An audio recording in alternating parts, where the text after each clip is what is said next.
ایک بزرگ تھے، یہ نہر کنارے وضو کر رہے تھے، تو کئی دنوں کے فاقے تھے۔ کیا دیکھا کہ پانی کی سطح پر بہتا ہوا ایک خوش نما سیب آیا، تو اشتہا غالب ہوئی، اس کو پکڑا اور کھا لیا۔ جب کھا چکے تو پھر خیال آیا یہ تو میرا تھا ہی نہیں، یہ تو مال لقطہ تھا، تو میں نے اس کو کھا لیا، اب اس کا مالک کیسے ملے؟ جس سمت سے پانی آ رہا تھا اس سمت سفر شروع کر دیا۔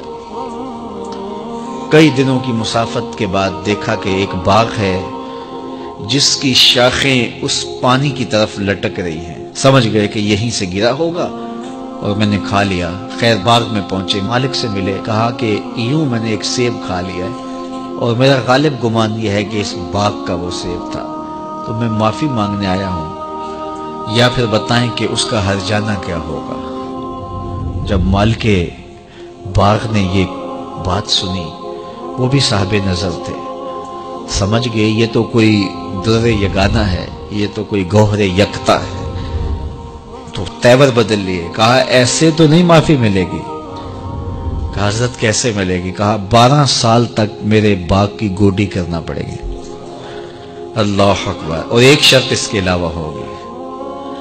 کہا ٹھیک ہے، میری غلطی تو معاف ہو جائے گی نا۔ 12 سال تک باغ کی گوڈی کرتے رہے۔ ایک دن فرمانے لگے وہ صاحب باغ جو تھے کہ سیب توڑ کے لاؤ، مہمان آئے ہیں۔ تو وہ سیب توڑ کے لائے تو وہ کچے ہی تھے۔ تو کہا تم 12 سال ہو گئے ہو سیبوں کے باغ میں رہتے ہوئے، تمہیں پتہ نہیں کہ کچے سیب اور پکے سیب کیسے ہوتے ہیں؟ کہا حضرت مجھ سے قسم لے لیجئے 12 سال میں ایک دفعہ بھی نظر اٹھا کے سیبوں کی جانب نہیں دیکھا۔ ایک سیب کھایا تھا، میں تو اس کی سزا بھگت رہا ہوں، میں تو گوڈی کرتا ہوں، اوپر کبھی نظر بھی میں نے نہیں اٹھائی۔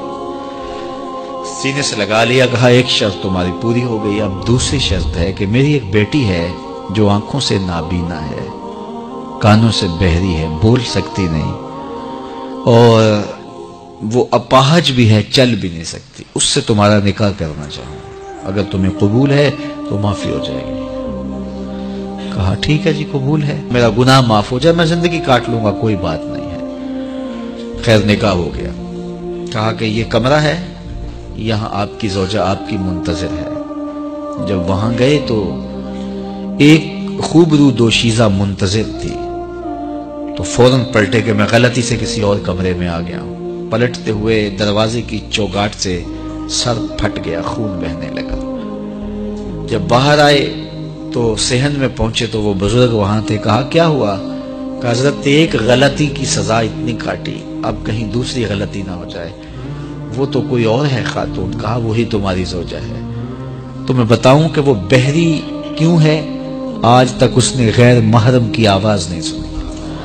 تو میں بتاؤں کہ وہ بول کیوں نہیں سکتی؟ آج تک اس نے غیر محرم سے کلام نہیں کیا۔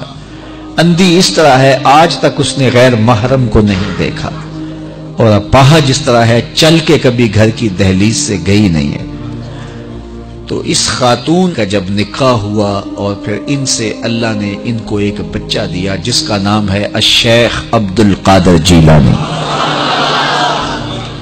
جب ماں باپ اس طرح کے ہوں تو بیٹے اس طرح کے ہی ہوتے ہیں۔ باپ کا لقمہ پاک اور ماں اپنی آبرو کی کیسی محافظہ، پھر در یگانہ اور گوہر یکتا جو پیدا ہوتا ہے وہ دین کی احیاء کرنے والا ہے، دین کی مردہ قدروں کو نئی زندگی دینے والا ہے۔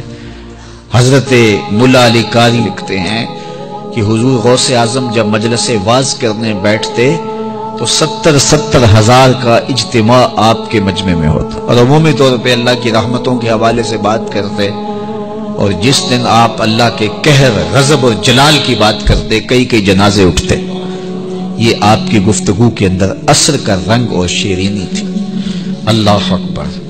تو باپ دیکھیے کہ رزق کے معاملے میں کتنا محتاط ہے، اور ماں دیکھیے اپنی عصمت کی کتنی حفاظت کرنے والی ہے۔ مائیں بچوں کی تربیت کرتی ہیں، ماؤں کے ذریعے سے پاکیزہ صرف بچے جنم لیتے ہیں، تو لہٰذا ماؤں کو اچھی تربیت کا حامل ہونا چاہیے تاکہ وہ آگے اچھی تربیت خود کر سکے۔